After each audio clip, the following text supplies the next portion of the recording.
YCP హయాంలో అమలైన పథకాలకు TDP మార్పులు చేర్పులు చేయాలని చూస్తోంది. పేర్లు మార్చటమే కాదు, విధి విధానాల్లో కూడా మార్పులుంటాయని చెప్తున్నారు.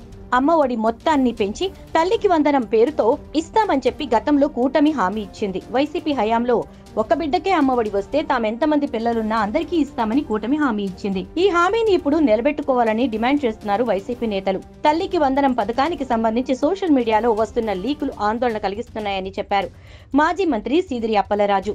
గతంలో పిల్లలు ప్రభుత్వ, ప్రైవేటు స్కూల్స్ లో ఎక్కడ చదువుతున్నా అర్హులైన తల్లుల ఖాతాల్లో అమ్మఒడి సొమ్ము జమ అయ్యేది. కూటమి ప్రభుత్వంలో కేవలం ప్రభుత్వ స్కూళ్లకే ఈ పథకాన్ని పరిమితం చేయాలనుకుంటున్నారని, ఆ మేరకు లీకులిస్తున్నారని ఆరోపిస్తున్నారు సీదిరి అప్పలరాజు. దీంతో తల్లిదండ్రుల్లో ఆందోళన పెరిగిపోతోందన్నారు. త్వరలోనే ప్రభుత్వం దీనిపై క్లారిటీ ఇవ్వాలని ఆయన డిమాండ్ చేశారు. గత ప్రభుత్వ హయాంలో విద్యార్థుల విద్యా దీవెన, వసతి దీవెన సొమ్ము కూడా పూర్తి స్థాయిలో లబ్ధిదారుల ఖాతాల్లో జమ కాకుండా అప్పటి ప్రతిపక్షం అడ్డుకుందని, ఎన్నికల కమిషన్ కి ఫిర్యాదు చేసి మరీ ఆపివేయించారని అన్నారు మాజీ మంత్రి అప్పలరాజు. చివరి విడత విద్యా దీవెన, వసతి దీవెన సొమ్ము వెంటనే లబ్ధిదారుల ఖాతాల్లో జమ చేయాలన్నారు. పథకాలను కొనసాగించే విషయంలో కావాలని ఆలస్యం చేస్తూ లబ్ధిదారులు నష్టపోయేలా చేయటం సరికాదని అంటున్నారు వైసీపీ నేతలు.